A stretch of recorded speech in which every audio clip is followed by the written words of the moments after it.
国明仔载要办阅兵，国民党前主席洪秀条讲，人已经到北京陆委会警告，任何甲中共的合作，拢会照规定来裁决。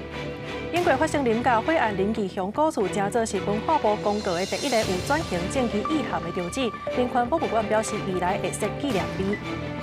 台中台里掩埋场目前有34万吨的粪扫，加上焚化炉工停去清掉，即马逐工粪扫是拢烧袂负担。观众朋友，大家好，欢迎收看9月初2中道新闻，我是麦尚莹。英国发生林家血案的林义雄故厝，也就是即马的义光教会，正做是文化部公告的第一个有转型正义意涵的场址。国家人权博物馆是表示讲，未来会来设纪念碑，嘛希望逐党会当上无办一场和人权相关的活动。1980年2月8日时，伫台北发生林家血案，林义雄的老母含双生查某囝，互人刺杀过身。这个所在即马是义光教会，经过文化部公告，正做有转型正义意涵的场址。这嘛是国家人权博物馆4月公告实行推动民间设置有转型正义意涵场址了后头一个通过审定的所在。场址的这个布置，啊，还有这些资料整合啊，我们讲每一届来参加的人，会当了解这个历史，嘛提醒咱伫这民主顶面自由的重要性。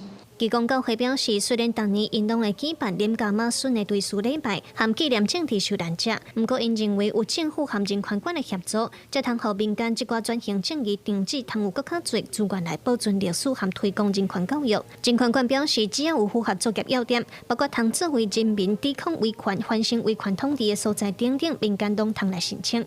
那要推动一些教育推广工作，我们会希望他办一些小旅行。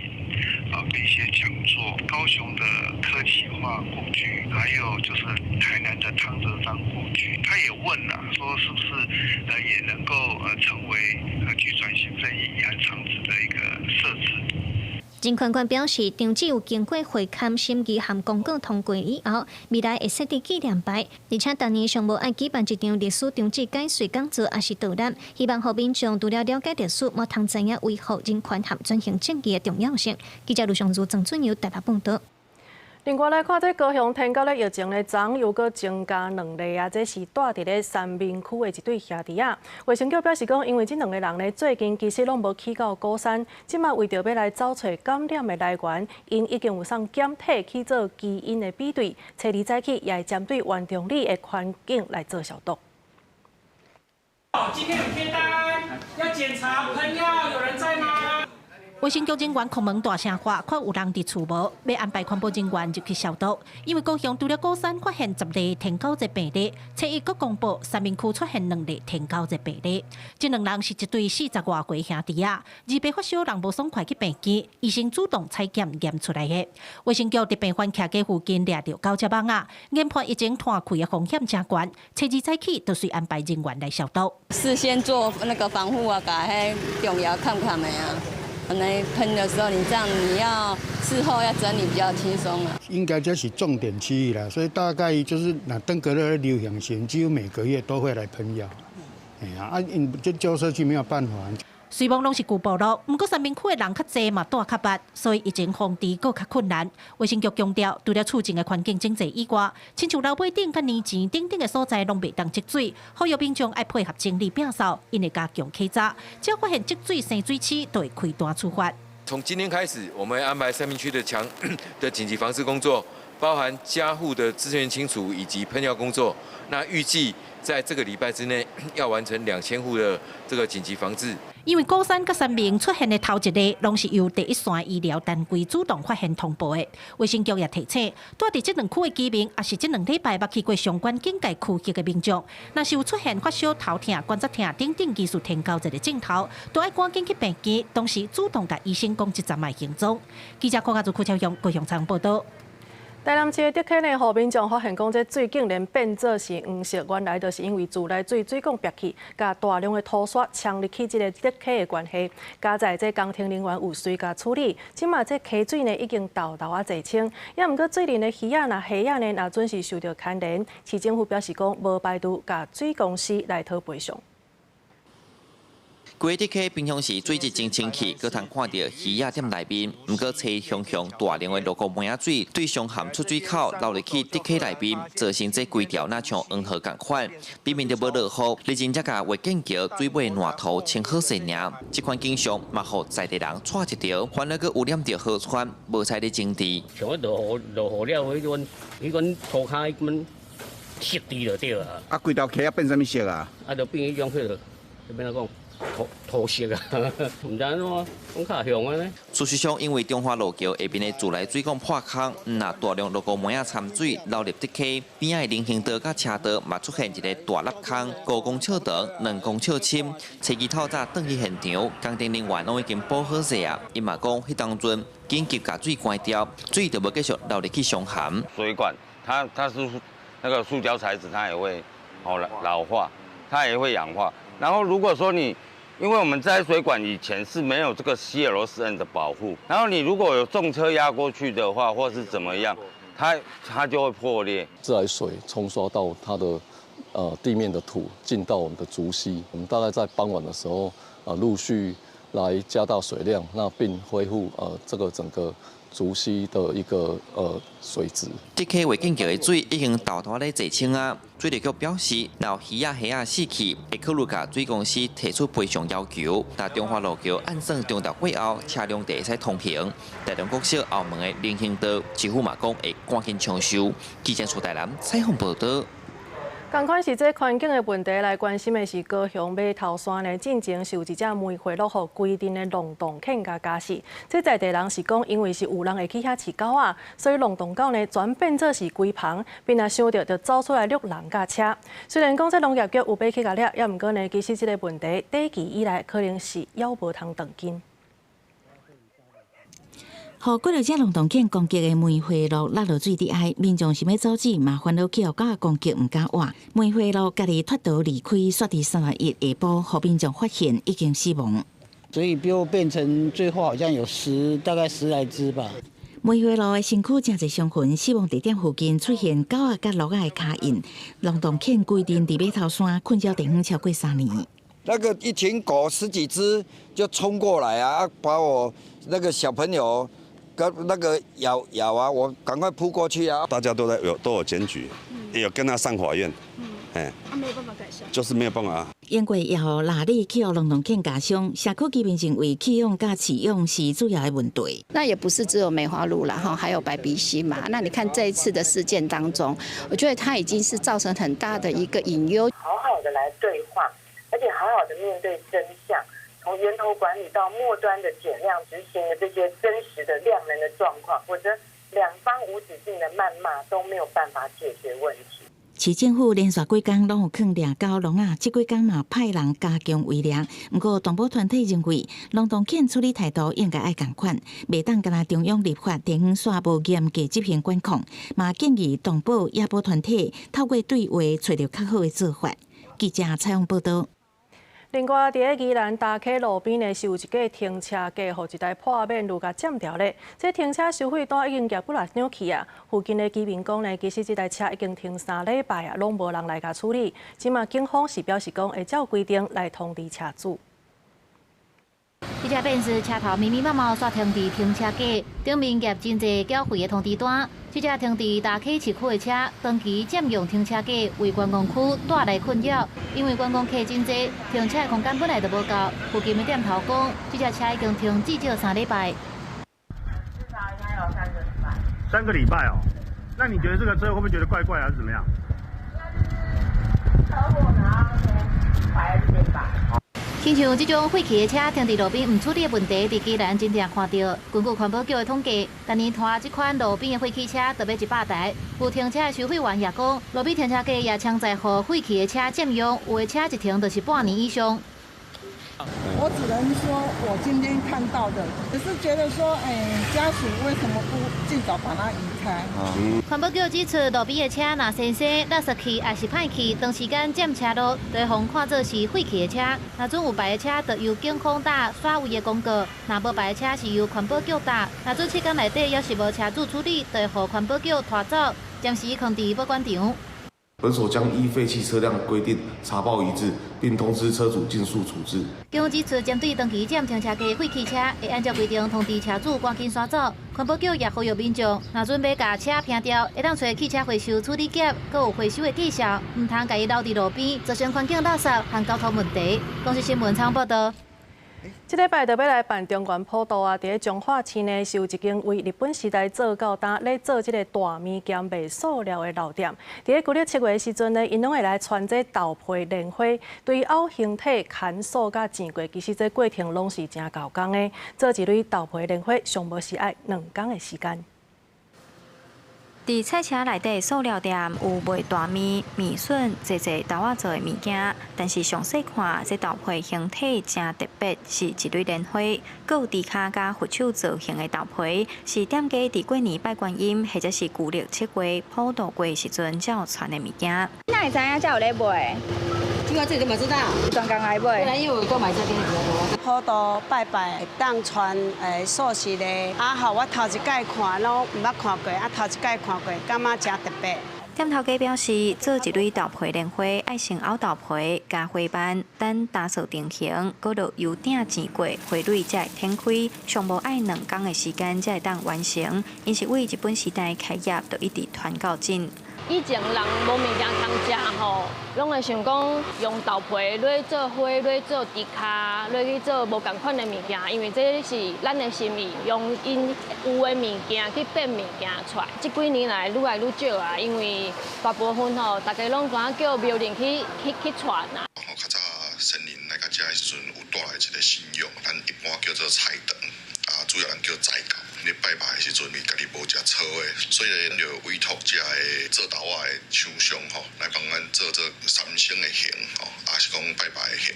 文书工作者指出，过去中华菜场的信用振兴，也带动食素食的发展，演变出侪豆仔类的食物。也若即阵因为大家普渡风俗的习惯改变，加上做豆皮莲花真高工，目前已经真罕咧看。店头家就表示，因会坚持制作，就是希望会当保留这门功夫，嘛要传承在地普渡风俗甲食食文化。记者杨淑晴综合报道。卫福部预告要来取消日本福岛食品的限制，上紧年底就会来施行。也毋过，即摆消基会所认为讲，其实这合格就是伫个标准以内，无代表无辐射的风险，所以是反对开放。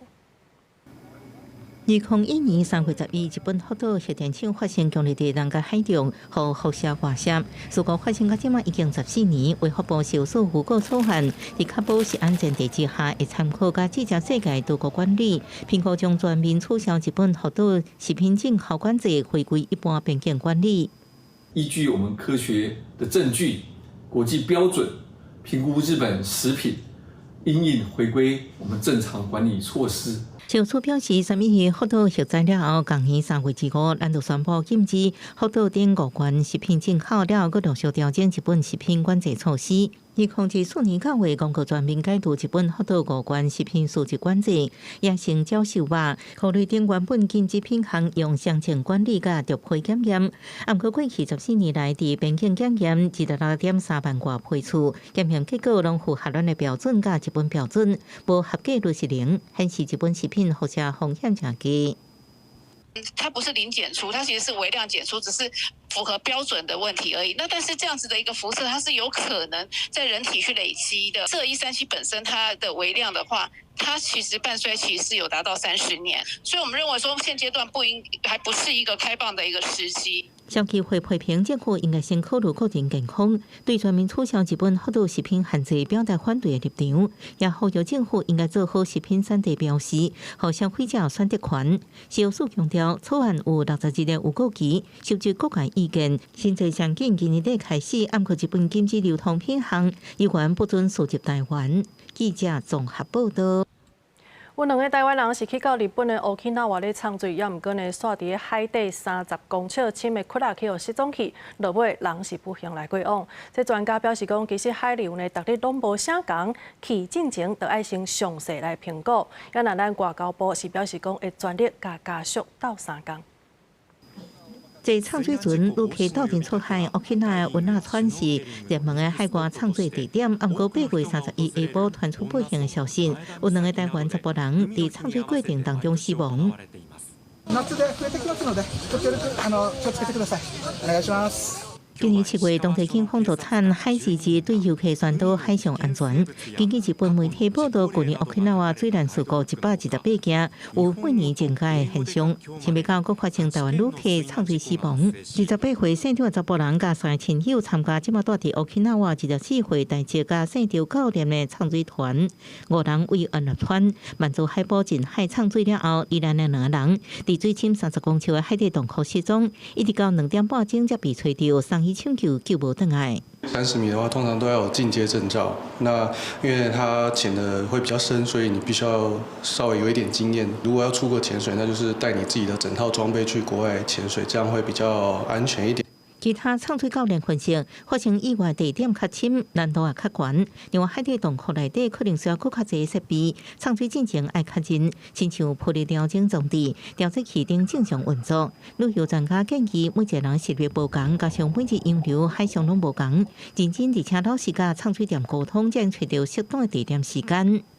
它的洋流非常的复杂，而且海底有洞穴。那因为海底有洞穴，也会造成会有突然加速的海流发生。选择潜点的时候，应该是要低于自身的能力一点点。找的店家要有国际认证之外，那像冲绳的话，它有一个联盟，那它也要在那个联盟之内，可能会比较好。针对这意外，观光署调查是台湾旅客自由行，不是旅行社办理的团体旅游。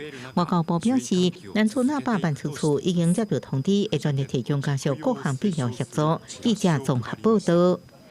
9日大地震是咱台湾历史性的大灾难嘛，因为这个关系呢，内政部逐冬拢伫个9月的时阵来办一个国家防灾日的活动。今年是以琉球海沟大地震来做情景，来规划连续3天的防灾演练。伫个9月17到19呢，会伫个宜兰甲新北来举办区域的演练。也那19个时，阁有全国性的演练，希望会当提悬全民防灾的意识。日本3.1大地震引起海啸，规片家园居民拢放假入去海泳，真紧互大家心惊惊。逐冬的9月2日，就是台湾的国家防灾日。内政部今年规划灾害情景是琉球海沟发生规模8.5的大地震，进一步引起大海啸。演练会伫9月17到19这3天进行。演练救灾地点就选伫宜兰和新北，到时会出动全国的消防来进行防灾演练。有2个场地，一个场地在我们的宜兰的运动公园，另外一个场地在我们的新北市的新庄公园。学校学生还有包括当地的一些包括防灾市居民，他都会配合我们整体的演练，然后去加入。另外9月19要安排一场全国的演练，透早伫9点21分，气象局会发布全国的地震警报；9点30分，阁有海啸警报；到10点59分，特定的电视台就会开始直播，放送灾难的现场，让民众随时拢有防灾意识。国中小学我来做一些地震演练，伫差不多9点半的时阵，我会发海啸预警。我们防灾工程能够做得好，在土石流发生的时候，那这个部落就不会去受到这个土石流的相关的侵袭。这届全民会也会伫9月17防灾日进行，安排人力去到全台741个关注民部落，巡视排水沟和冻水壁，防止水崩山。政府强调，希望透过中央、地方、民众3方的合作，提升全民的防灾意识。记者陈选林旭凯台北报道。中国明仔载要来办抗战胜利80周年的阅兵典礼，这国民党前主席洪秀条讲，伊人已经到北京。也哪位林书明，伊是认为讲，这洪秀条个人的行为未当代表国民党。也陆委会是警告讲，任何甲中国的合作，拢会照两岸的条例等等的规定来甲裁罚。如果真的还是有国人不听劝阻去参加这样的活动的话，那么我们就是依个案来去做进行处理。陆委会几啊届发出警告，强调中国9月初3伫天安门庆祝二战80周年的阅兵，是想要篡改历史，强化因一中的原则，进一步消灭中华民国。不过，顶一日传出台湾有几啊个统派甲犯人的人士拢会出席。国民党前主席洪秀条伫初日证实，前日暗就已经到北京，强调伊捌做党魁，有责任延续这段抗战的精神。伊讲历史袂当红放袂记哩，若毋是苏当时国民党甲共产党合作。那有可能保全中华民国。毕竟他现在已经不在其位了啦，不是代表现在的中国国民党哈，所以他的其实上他还是代表他个人前往。基于宪法上保障我们迁徙自由的规定的政府不用做太多的一个联想。南亚立委林书明表示，洪秀条是以个人的名义参加，因为一般的民众家己去，只要符合规范，就无必要严格限制。不过，民进党立委陈培如认为讲，中国对台湾充满敌意，甚至打压，对洪秀条的行为无法度认同。他到底是要去面试他的下一份工作，还是打算传达什么样的意念回到台湾来？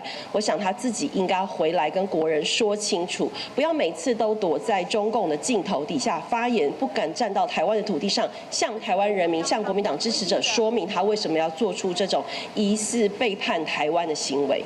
针对这点，陆委会除了呼吁捍卫国家的主权和尊严，嘛警告只要涉及跟中国任何形式的合作，亲像签署协议、备忘录、发表共同的声明，或者是配合宣传，主管机关会照两项条例等相关的法律来裁罚。记者综合报道。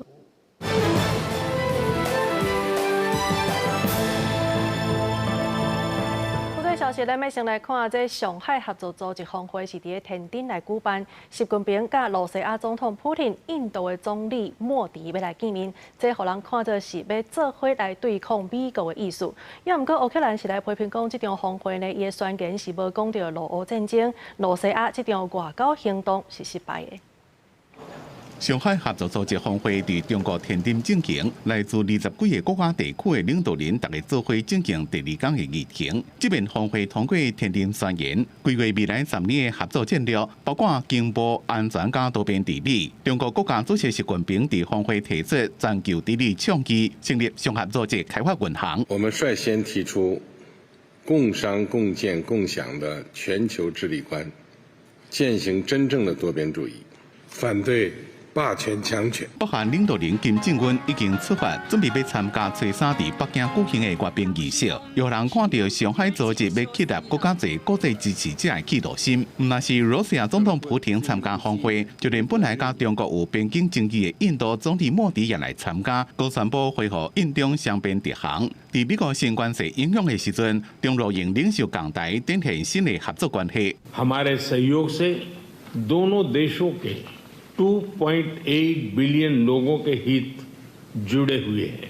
इससे पूरी मानवता के कल्याण का मार्ग भी системы, которая пришла бы на смену отжившим евроцентричным и евроатлантическим моделям。不过，天津宣言并无讲到俄乌战争。乌克兰外交部发声明讲，普京参加上合峰会，并无法度改变俄罗斯孤立的情形，颠倒看到因外交行动的失败。中国也宣布会提供几60亿美金的援助加贷款，强化经济连结。专家讲，北京想要用经济来诱惑国家侪地区的支持力量，挑战西方主导的国际秩序。印度它其实会很巧妙的会在美中这两边会有一个巧妙的一个位置。其实国际上面的一个利益，还是或者是地缘政治上面的博弈，对于印度来说，它应该是会更为小心去应对的。峰会上面通过24份合作文件，展现出对抗美国的办势。不过乌克兰警告，罗西亚又安被国际孤立，这场峰会无法度安坎因的外交困境。即马大家伫咧注意的是，上合组织是不是让真正做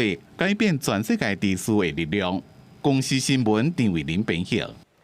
天灾地变继续来关心的，就是这阿富汗的伫8月31半暝吧发生这规模6个大地震，而且深度是敢若10公里这尔浅，有真侪厝倒去，目前呢已经有超过800个人死亡，2800外人也受伤。即马塔利班的政权是表示讲，地震过了呢，搁落大雨，发生水崩山的灾情，所以呼吁国际社会赶紧来到救灾。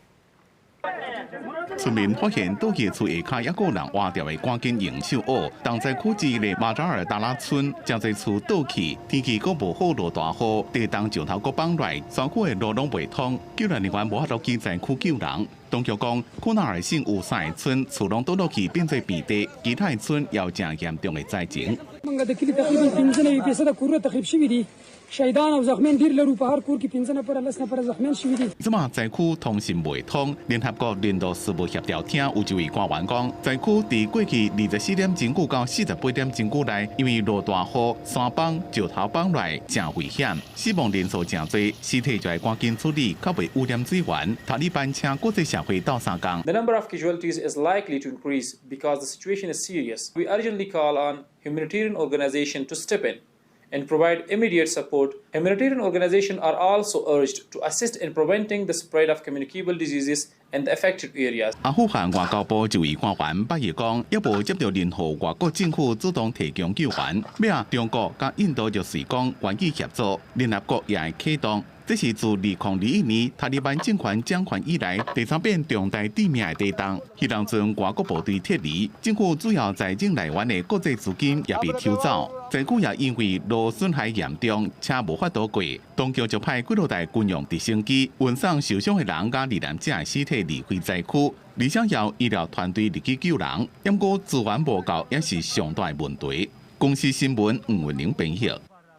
委内瑞拉的总统马杜罗是来指控美国呢是派出8架的这个军舰挂1200粒的这个飞弹，甲因上准准。这马杜罗是讲，这是过去100年来南美洲拄到的上严重的威胁。也那美国是表示讲，即马大规模海军的部署，主要的目标就是要来打击美毒的集团。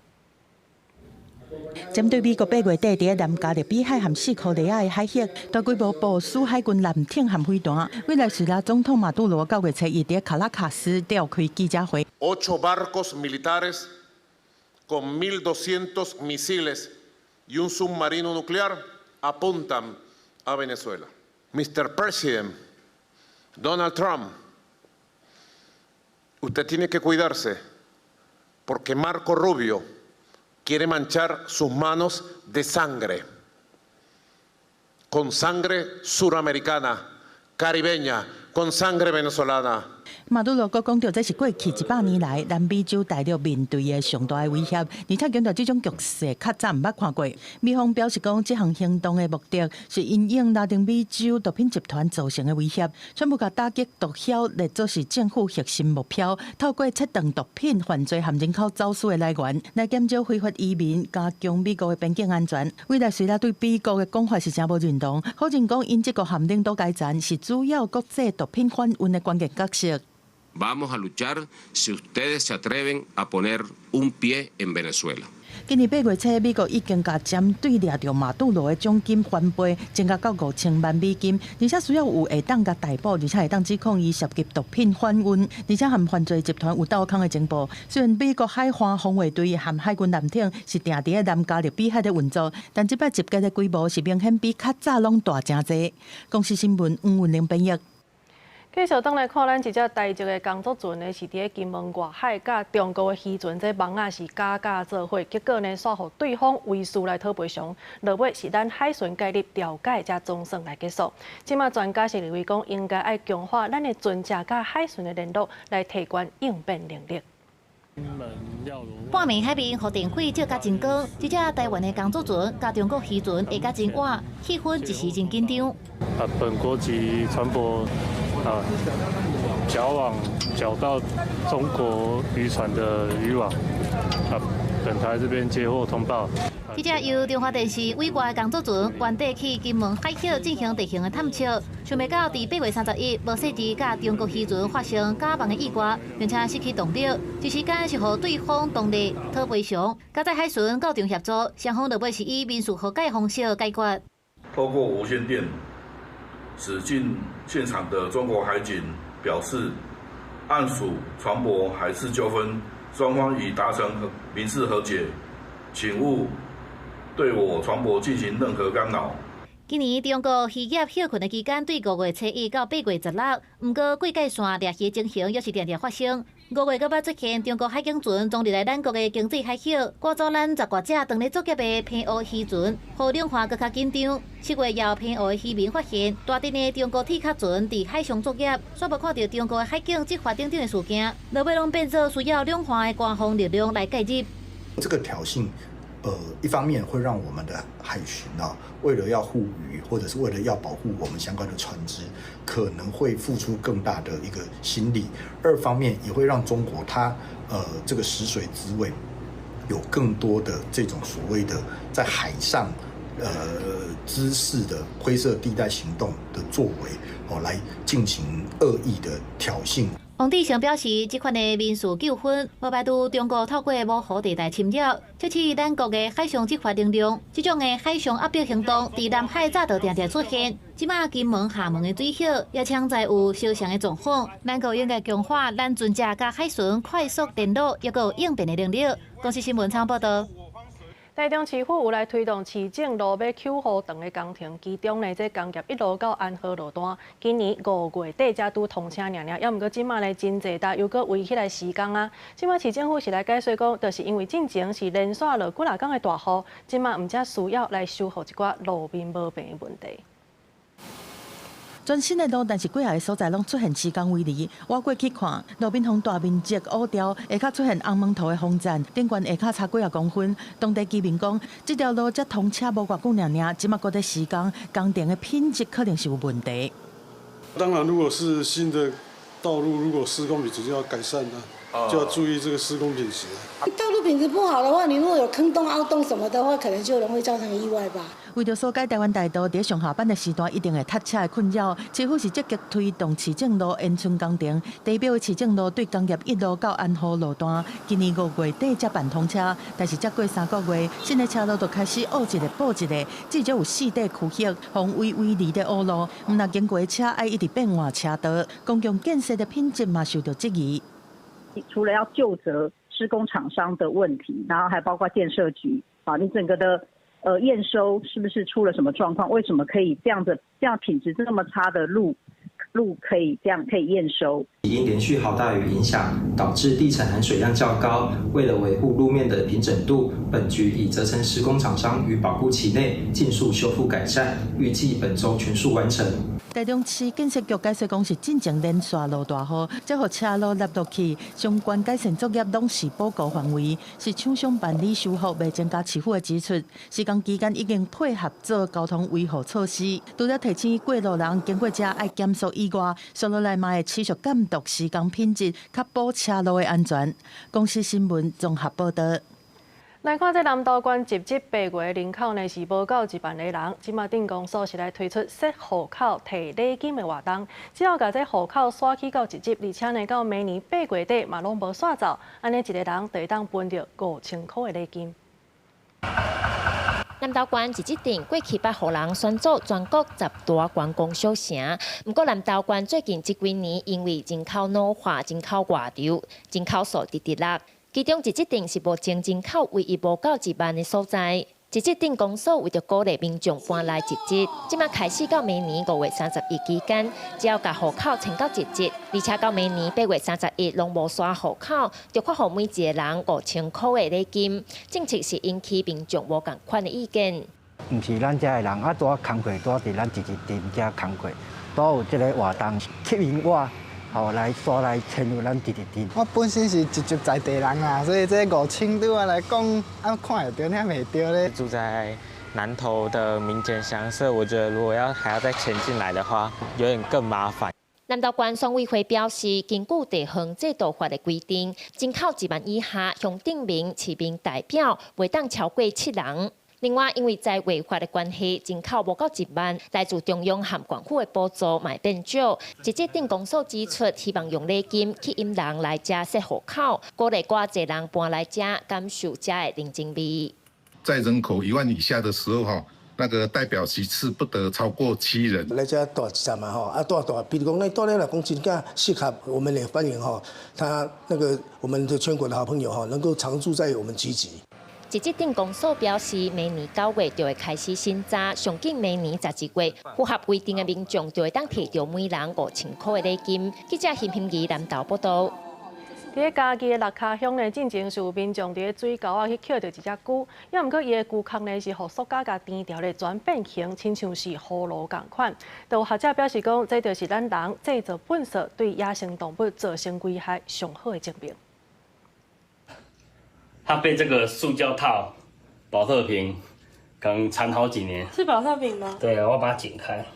用胶带把黑菇身躯顶面的塑胶套掏开，这只黑菇因为当时甲互塑胶套箍掉咧，所以躯壳已经变成一像一个葫芦。家己大学的教授讲，这种黑菇是台湾原生种的绿地黑菇之一，躯壳会安尼变形，表示塑胶套啊伫黑菇的身躯已经真长的时间。我们台湾有5种的延伸龟类，那这个斑龟是我们台湾的5种延伸龟类之一啦。那种体型看起来至少10岁以上应该是会有的，大概3到5岁的时候，这个时期啊比较可能在穿着的时候穿进去的。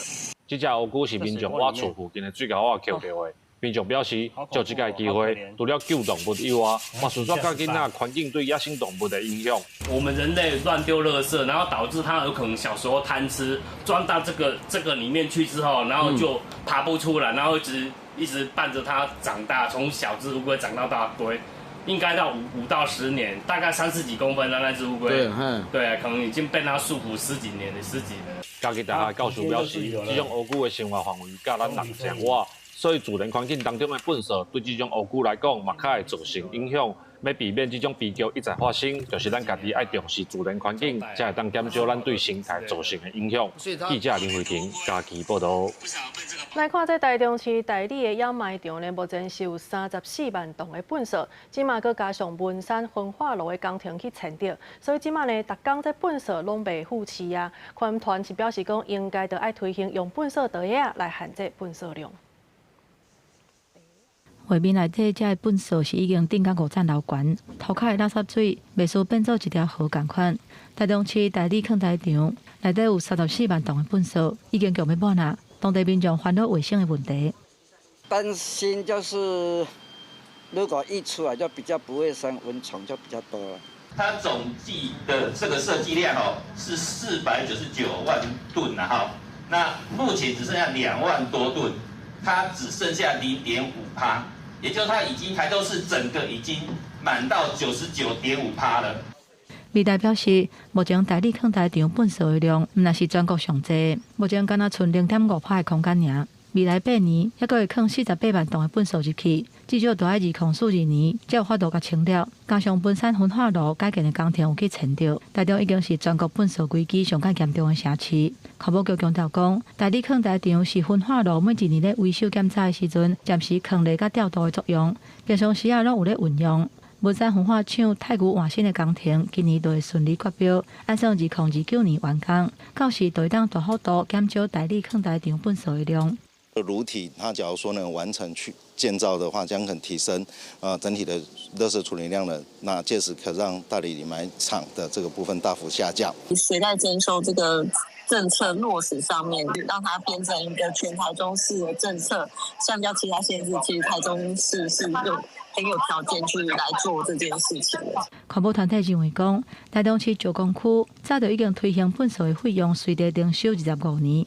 嘛减少2成至3成的粪扫量，应该赶紧推行到规个台中市，而且参考彰化县实施严格甲地下开开来稽查，互民众有粪扫减量的观念，才会当真正来解除粪扫的危机。记者综合报道。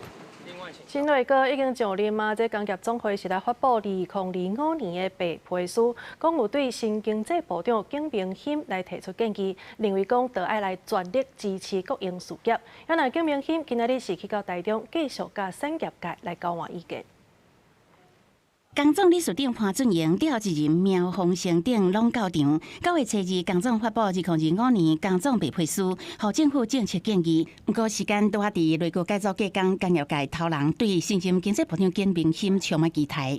我给他3个建议：第一，要把国营的事业全部发动起来，国家要带头来投资，因为这种冲击啊，我们国家要先自救，要先把国内的内需发动起来。面对国际局势，关税汇率剧烈变动，2025工总白皮书特别伫国际经贸建议，包含因应川普新政伫谈判过程，更较重视国内沟通、纾困加辅导转型，希望做到位，避免台美双重课税。另外嘛，建议积极维持全球经贸关系，加强化台湾贸易能量，降低进口冲击。我们呼吁政府应该加快、加大对受到冲击产业先予纾困，这个包括呢，补助企业的员工薪资，降低企业裁员或者是甚至无薪假。当然，随着物价的水准变动，适当的调整是合理的啦。那至于它的公式要怎么计算，那恐怕这又是另外一个问题。包括最近工资定价2大审议会9月拢会开始，成本也增加，是毋是造成企业更加重的压力？工总表示，普遍支持起薪水维持民生，也是定价是毋茫卖起。新任经济部长景明钦嘛同步伫上任的第2天，到前往台中参加产业座谈会，外界持续伫观察新入阁员所带来的影响。记者采访报道。嘉义县机关蔡正基呢，是因为牵涉这职棒假球案去互人判刑。最近检方阁查到，伊是牵涉到跨国的洗钱，而且这金额是有200亿遐尔济，昨已经甲伊声押。也若叫头地院呢是有计，今仔日下晡2点半会来开羁押庭。议员，你是冤枉吗？你是冤枉的吗？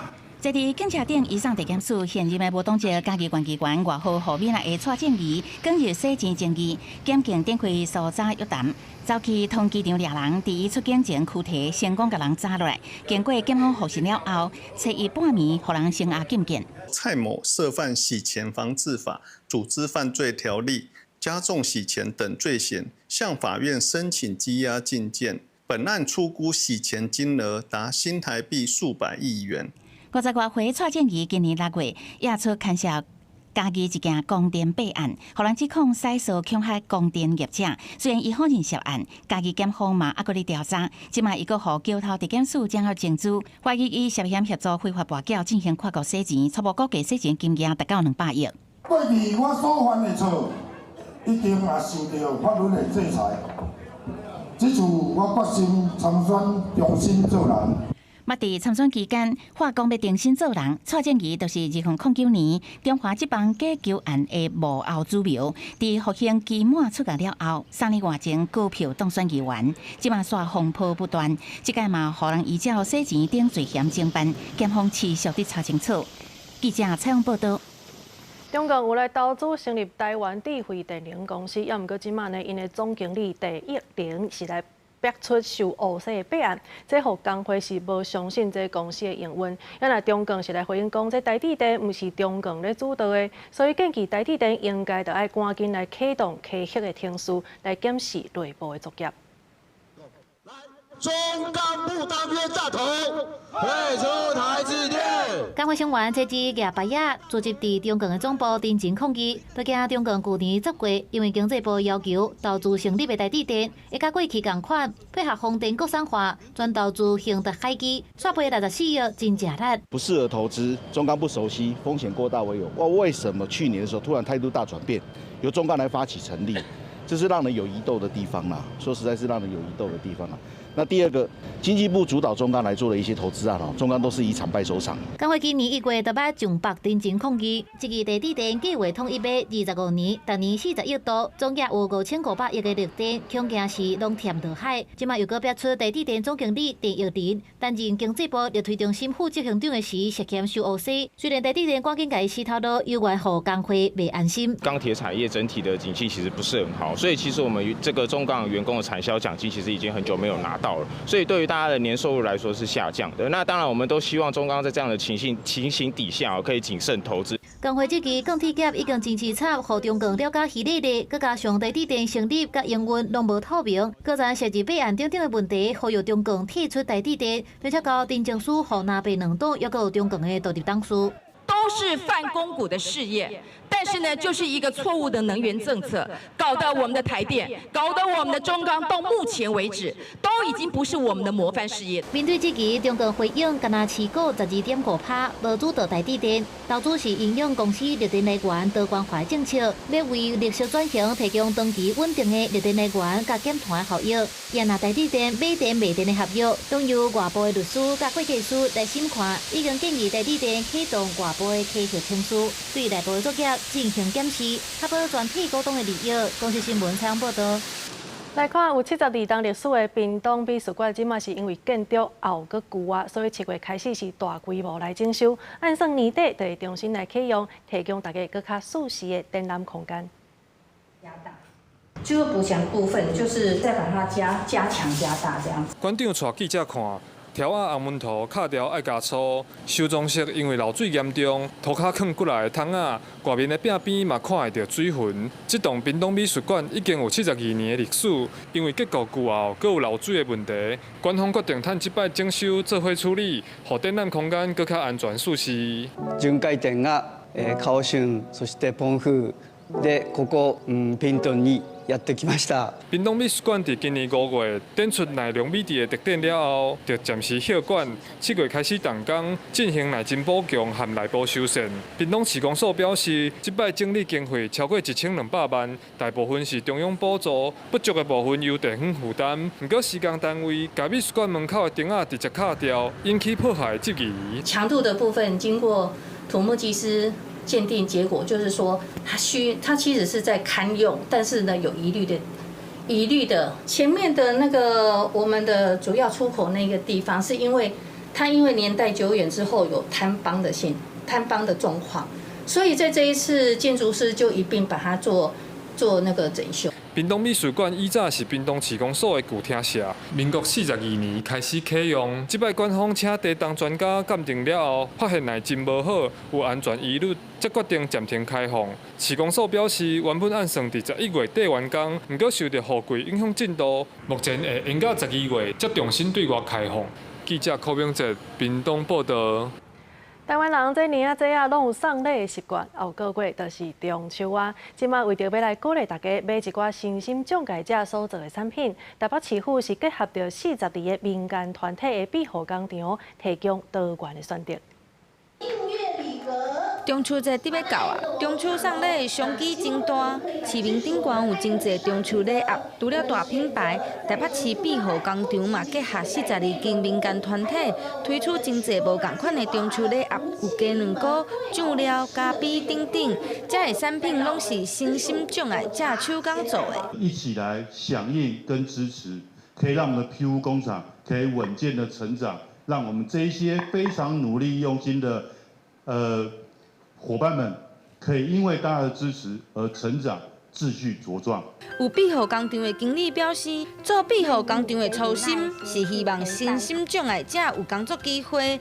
庇护工厂是一个让因发挥能力的所在。伫庇护工厂内底上班的员工嘛讲，上下班工作的过程，让伊感觉真欢喜。从产品力啊、风味啊、食材都不输市场上。欢迎大家，如果同样要消费，这盒礼盒有新意、有意义，我们可以选更有选择的、更好的、更有社会价值的消费。开心，我有做柠檬蛋糕，要抹奶油，还有要脱模倒果汁。为了鼓励企业民众交管庇护工厂做的中秋礼盒，市政府嘛有设一个微笑上城的网站。市政府表示，交管庇护工厂的产品，唔但是认同身心障碍者的打拼，嘛是支持因上好的行动。记者陈新东、谢桂玲台北报道。下晡半的天气来关心各地头的温度。北部地区29度到34度，中部地区是29度到33度，南部地区29度到34度，东部地区是29度到32度。那外岛地区28度到32度。以上就是这则重要新闻，感谢你的收看，明仔载同一时间咱再相会。